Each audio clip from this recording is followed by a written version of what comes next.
सादी भाषा में बोलेंगे तो कीमोथेरेपी से होने वाले साइड इफेक्ट। हम फर्स्ट तो जैसे last time targeted therapy, chemotherapy, immunotherapy जो डिस्कशन हुआ है, कीमोथेरेपी भी दवाइयाँ होती है जो हम सलाइन या इंजेक्शंस के थ्रू हम देते हैं। कभी कभी ओरल कीमोथेरेपी भी हम देते हैं। ये कीमोथेरेपी का जो वर्क होता है, ये कीमो कैसे काम करती है। कीमोथेरेपी जाके जो भी कैंसर के बैड सेल्स है या कैंसर की पेशियां होती है, उस उसको जाके सिंपल भाषा में बोलेंगे तो उस पे अटैक करती है, और वो उसकी वजह से जो कैंसर सेल है उसका डेथ हो जाता है। इस प्रकार से कीमोथेरेपी वर्क करती है। अभी जैसे हम इसको कीमोथेरेपी बोलते हैं, एंड इसका काम है कि जाके कैंसर पेशी पे अटैक करना, उसको किल करना। बट अभी वे जब भी हम कीमोथेरेपी देते हैं तो कीमोथेरेपी को मालूम नहीं होता है कि कौन सा नॉर्मल पेशी है, कौन सा कैंसर पेशी है। सो इफेक्ट तब आता है जब कीमोथेरेपी कैंसर पेशी को किल करती है, तो हमारा कैंसर की मात्रा कम हो जाती है, जो कैंसर की गांठ होती है वो कम हो जाती है। लेकिन जब कीमोथेरेपी साइमल्टेनियसली हमारे बॉडी के बाकी नॉर्मल सेल पे काम करती है, उससे जो प्रॉब्लम होते हैं उसको हम बोल सकते हैं कि वो साइड इफेक्ट्स हो जाते हैं। अभी अलग अलग तरीके के साइड इफेक्ट कीमोथेरेपी हो सकते हैं। जो भी कॉमन कॉमन साइड इफेक्ट्स है वो मैंने पहले कवर करने की कोशिश की है। तो पहला साइड इफेक्ट है नौशिया एंड वोमिटिंग। अब नौशिया वोमिटिंग क्या होता है, यानी कि कीमोथेरेपी लगने के बाद पेशेंट को 2-3 दिन तक, हम जिसे हिंदी में कुछ लोग मसलाहट कहते हैं, या समटाइम्स हम बोलते हैं कि खाना खाने का मन नहीं करता या खाना देख के वोमिटिंग सी होती है। दूसरा है कुछ पेशेंट्स को वोमिटिंग सी होती है कीमोथेरेपी के बाद। अभी ये कभी कभी कीमोथेरेपी जस्ट फिनिश होने के बाद वोमिटिंग हो सकती है, किसी को कीमोथेरेपी होने के 24 घंटे बाद वोमिटिंग हो सकती है, या किसी किसी को कीमोथेरेपी हम देने वाले हैं उस टाइम पे भी सोचने से, देखने से, या वो थॉट से भी वोमिटिंग हो सकती है। इसको अलग अलग भाषा में डिवाइड किया गया है। अब ये जो साइड इफेक्ट है नौशिया वोमिटिंग का, इसको अभी तक की जितना रिसर्च किया गया है तो हमें मालूम है कि कुछ दवाइयों की वजह से ज्यादा नौशिया वोमिटिंग हो सकता है, कुछ दवाइयों की वजह से कम वोमिटिंग का फीलिंग हो सकता है। तो उसको एक कैटेगराइज करके इस चीज के लिए कुछ मेडिसिन है जिनको हम एंटीमेटिक्स एंटीएमेटिक्स बोलते हैं, यानी कि मसलाहट और वोमिटिंग कम करने की दवाइयाँ। तो हम जो लंग कैंसर के बारे में बात करेंगे, तो जो हम कीमोथेरेपी देते हैं, पेमट्रिक्सेट और कार्बोप्लाटिन ये सबसे कॉमन है। अगर पैक्लिटैक्सेल करके कीमोथेरेपी होती है वो भी हम दे सकते हैं। तो जब ये हम कीमोथेरेपी देते हैं तो कीमोथेरेपी देने के पहले कुछ इंजेक्शंस या कुछ टैबलेट दिए जाते हैं, फिर कीमोथेरेपी दी जाती है, और जैसे कीमोथेरेपी ओवर होती है तो आपको या पेशेंट्स को जब घर जाते हैं तो हम 3-4 दिन के लिए कुछ मेडिकेशन देते हैं कि आपको ये टैबलेट्स लेनी है जो कि वोमिटिंग प्रिवेंट करेगी। तो इस इंस्ट्रक्शंस को हमें बहुत सीरियसली लेना है, क्योंकि यस, कई सारी दवाइयों का वोमिटिंग साइड इफेक्ट हो सकता है, लेकिन हमें ये भी समझना है कि अभी वो चीज का काफी अंडरस्टैंडिंग हो चुका है। हमारे पास काफी अच्छी अच्छी दवाइयां हैं जिससे हम ऑलमोस्ट 90% पेशेंट में, अगर वो मेडिसिन जैसे एडवाइस किए वैसे लेते हैं, तो हम 90% पेशेंट में वोमिटिंग को पूरी तरह कंट्रोल कर सकते हैं। तो इस पे ये सजेशन रहता है कि कीमोथेरेपी होने के बाद आपके डॉक्टर्स ने जो एडवाइस किया है वो मेडिसिन आपने वोमिटिंग प्रिवेंट करने के लिए लेना चाहिए। दूसरा होता है कि और क्या कर सकते हैं। हम क्लीन फूड ले सकते हैं, क्लीन वाटर ले सकते हैं, स्पाइसी मसालेदार खाना अवॉइड कर सकता है, क्योंकि उससे भी जो हम एसिडिटी बोलते हैं या वोमिटिंग टेंडेंसी है उसमें एडिशन हो सकती है। अगर किसी को पसंद है तो वो माइल्ड एक्सरसाइज कर सकते हैं। दूसरा होता है योगा, मेडिटेशन, ये चीजें भी इस चीज में हेल्प करती है। सो मेनी जो हमारे पेशेंट्स होते हैं उनकी मेन कंप्लेंट नौशिया वोमिटिंग से रिलेटेड होती है, और उसको मेडिकेशन और कुछ एक्सरसाइज या कुछ योगा ये चीजों का हेल्प लेके हम कंट्रोल कर सकते हैं। दूसरा जैसे मैंने बताया, माइलो सप्रेशन ये साइंटिफिक टर्म है। इसका मतलब है कि हमारा जो शरीर में ब्लड होता है, ब्लड में अलग अलग तरीके के सेल्स होते हैं। सो जैसे मैंने बताया, ये डायग्राम में अगर हम देखेंगे, इसको हम अगर खराब पेशी बोलते हैं, तो जो भी हम कीमोथेरेपी देती है वो खराब पेशी पे अटैक करती है, उसकी वजह से वो पेशी का डेथ होता है। लेकिन इधर ये हेल्दी सेल्स लिखा है, तो ये हमारे शरीर के नॉर्मल सेल्स है, माने कि ब्लड में हमारे डब्ल्यूबीसी है, आरबीसी है, प्लेटलेट है। तो कीमोथेरेपी उस पे अफेक्ट कर सकती है। अगर कीमोथेरेपी का उस पे इफेक्ट होगा तो क्या हो सकता है? सबसे पहले तो हो सकता है कि पेशेंट का हीमोग्लोबिन कम हो, उसको हम बोलते हैं एनीमिया। पेशेंट का हीमोग्लोबिन ड्रॉप हो सकता है। दूसरा, प्लेटलेट कम होते हैं तो उसको हम बोलते हैं थ्रोम्बोसाइटोपेनिया। कई बार पेशेंट्स रिपोर्ट में देखते हैं कि प्लेटलेट 1 लाख से नीचे जा रहे हैं, और उसके लिए वरीड हो जाते हैं। डेफिनेटली वो रिपोर्ट देख के वरी होंगे, लेकिन आपको आपके डॉक्टर से कंसल्ट करना है। तीसरा है डब्ल्यूबीसी कम होना। डब्ल्यूबीसी स्पेसिफिकली ये न्यूट्रोफिल जो होते हैं, ये शरीर के, हम बोलेंगे रक्षक सेल है, ये फाइटर सेल्स होते हैं। इसके कम होने से पेशेंट को इन्फेक्शन होने का, या जैसे कि खांसी हो गया, लूज मोशंस हो गया, रिस्क बढ़ जाता है। तो ये सारी चीजें माइलो सप्रेशन के वजह से हो सकते हैं। अगर एनीमिया होता है, हीमोग्लोबिन कम होता है, तो पेशेंट को थकान भी फील हो सकती है। इसमें बुखार आता है, तो हम सजेस्ट करते हैं, इसलिए आपको जब भी कोई पेशेंट को हम कीमोथेरेपी देते हैं, तो हम उनको गाइडलाइंस बोलते हैं कि अगर आपको 100 डिग्री के ऊपर बुखार आता है तो इमीडिएटली आपको कॉल करना है। इमीडिएटली आपको बुखार की दवा लेना है, और आपको हॉस्पिटल आके एंटीबायोटिक स्टार्ट करना है। तो ये कम डब्ल्यूबीसी के साथ फीवर आना है, इस फीवर आता है, इस चीज को हम इमरजेंसी मानते हैं। और इस चीज को लेकर पेशेंट्स ने भी, जो भी डॉक्टर्स के अंडर ट्रीटमेंट ले रहे हैं, उन्हें इमीडिएटली विजिट करना चाहिए। ये ब्लड रिलेटेड हुआ। अभी नेक्स्ट है कीमोथेरेपी के वजह से होने वाला हेयर लॉस, जिसको हम कहते हैं एलोपेशिया। सो जैसे मैंने बताया, हमारे जो हेयर्स होते हैं ये भी बहुत रैपिडली ग्रो होते हैं। हमने देखा कि बार बार हमें हेयर कट करना पड़ता है। सो दैट मीन्स कि वो जो हेयर है वो रैपिडली ग्रो होते हैं, इसलिए वो भी कीमोथेरेपी से अफेक्ट हो सकते हैं, और कीमोथेरेपी की वजह से हेयर लॉस होता है। अभी क्या हम इसके लिए कुछ कर सकते हैं? क्या हम इसको प्रिवेंट कर सकते हैं? अभी तक की जो भी रिसर्च है, उसमें कीमोथेरेपी से होने वाले हेयर लॉस को हम पूरी तरह से तो प्रिवेंट नहीं कर सकते। बट अभी अ, ये करंटली इस प्रकार का स्काल्प कूलिंग करके एक मशीन टाटा हॉस्पिटल में भी अवेलेबल है, बाहर के हॉस्पिटल में भी अवेलेबल है। इससे हम थोड़ा हेयर लॉस को प्रिवेंट कर सकते हैं या कम कर सकते हैं। बल्कि ये अभी तक लंग कैंसर पेशेंट्स में हम बहुत कॉमनली यूज नहीं करते हैं, ये पर्टिकुलरली ब्रेस्ट कैंसर पेशेंट्स में हम यूज करते हैं। कीमोथेरेपी की वजह से होने वाला जो हेयर लॉस होता है, उसके लिए ऐसा कोई मेडिकेशन नहीं है। अभी सबसे इम्पोर्टेंट बात जो हमने ध्यान में रखनी चाहिए, ये हेयर लॉस जो होता है ये टेम्पररी है। Hair loss is temporary. जब आप कीमोथेरेपी बंद करेंगे, तो हेयर अपने आप ग्रो करना शुरू करेंगे, और आप पेशेंट्स का जो भी नॉर्मल हेयर स्ट्रक्चर होगा उसी तरीके से हेयर ग्रो होगे। अगला साइड इफेक्ट है स्टोमेटाइटिस म्यूकोसाइटिस। हम अगर सादी भाषा में बोले तो माउथ अल्सर्स, या फिर मुंह में छाले आना। ये कुछ रिप्रेजेंटेटिव फोटो है। ये जैसे कि अगर मुंह में छाले आ जाते हैं तो इस प्रकार की रेडनेस आ सकती है। यहाँ पे हम देखेंगे ये टंग पे रेडनेस है, यहाँ पे गाल पे रेडनेस है। इसको हम म्यूकोसाइटिस या अल्सर कहते हैं।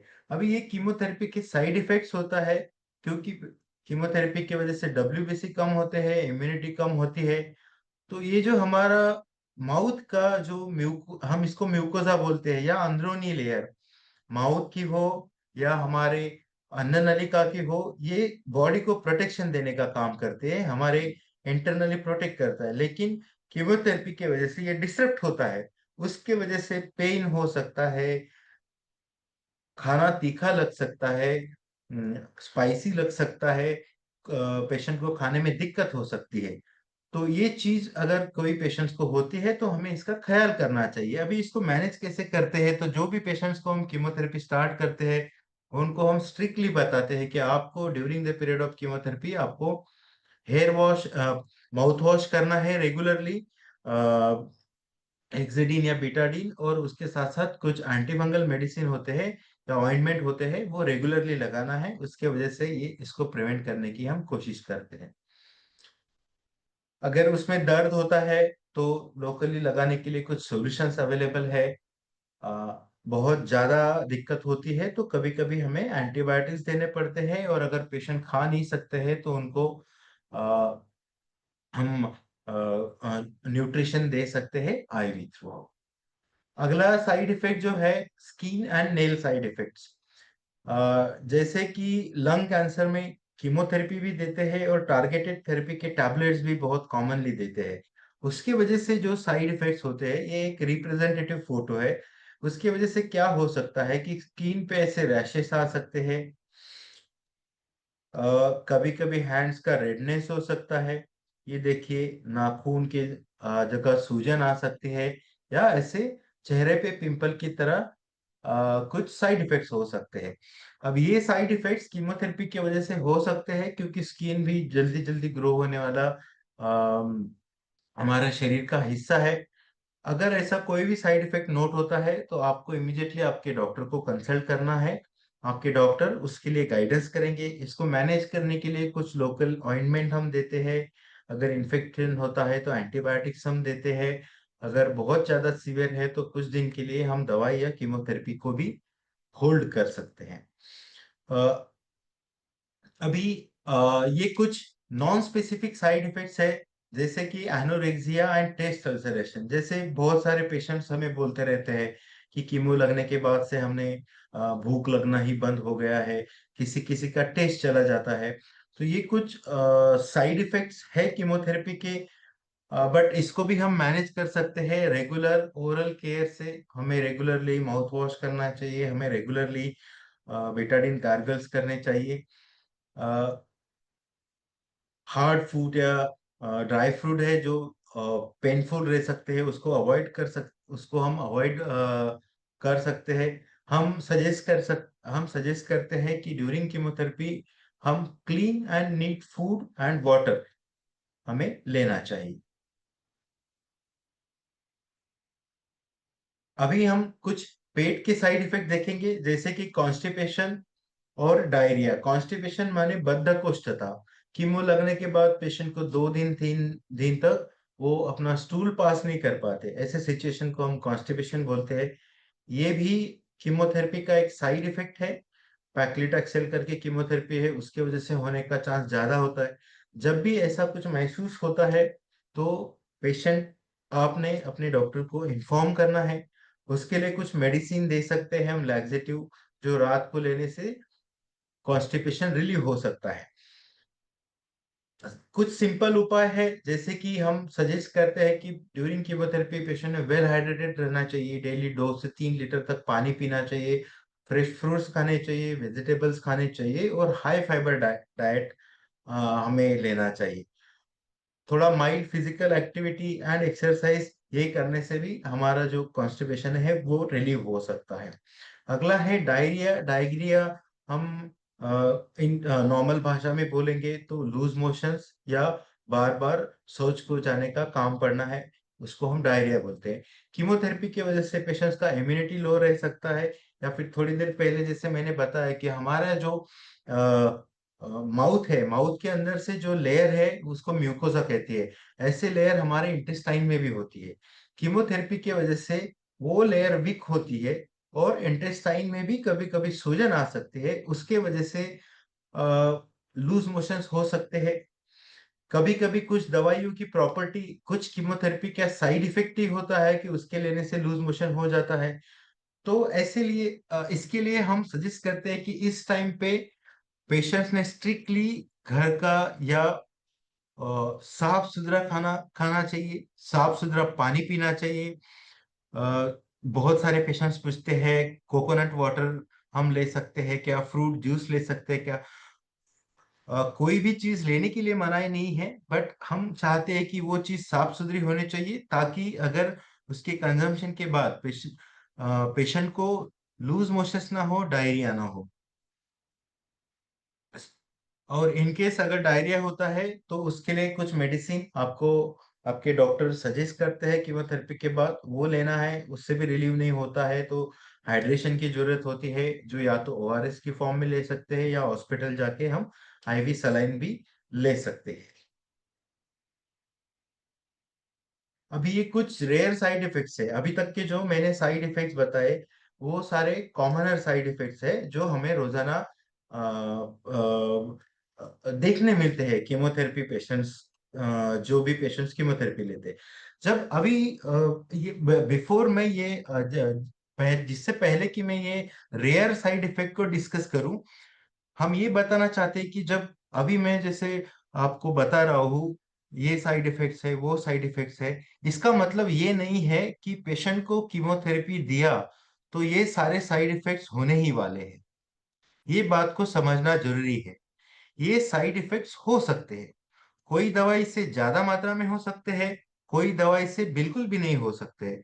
सो हम अगर बोलेंगे तो कीमोथेरेपी से अराउंड एक 10% पेशेंट्स में हमें दिखने मिलता है कि सीरियस साइड इफेक्ट्स हो सकते हैं। लेकिन अगर कॉमनर साइड इफेक्ट्स बोलेंगे तो वो जरूरी नहीं है कि सारे सारे पेशेंट्स को हो। तो इसलिए ये चीज को हमें ध्यान से समझना चाहिए। अभी ये कुछ रेयर साइड इफेक्ट्स है, कुछ दवाइयां है कार्डियोटॉक्सिसिटी, माने हार्ट पे इफेक्ट होना। कुछ दवाइयां है जैसे लंग कैंसर में ट्रीटमेंट के लिए हम कुछ टारगेटेड थेरेपीज यूज कर सकते हैं, वो टारगेटेड थेरेपीज। या फिर कुछ ब्रेस्ट कैंसर की दवाइयां हैं, एंथ्रासाइक्लिन, या कुछ नए इम्यूनोथेरेपीज है, या ट्रांसटुजिमाब है। ये दवाइयां कभी कभी हार्ट पे असर कर सकती है और उसकी वजह से हार्ट का फंक्शन हैम्पर हो सकता है। इसका इंसिडेंस बहुत कम है, लेकिन इसीलिए हम कोई भी कीमोथेरेपी स्टार्ट करने के पहले पेशेंट का 2D को करवाते हैं। ये और एक कॉमन साइड इफेक्ट है न्यूरोटॉक्सिसिटी। तो न्यूरोटॉक्सिसिटी माने हमारे शरीर के नर्व्स पे कीमोथेरेपी का इफेक्ट हो सकता है, तो उसके वजह से कुछ प्रॉब्लम्स हो सकते हैं।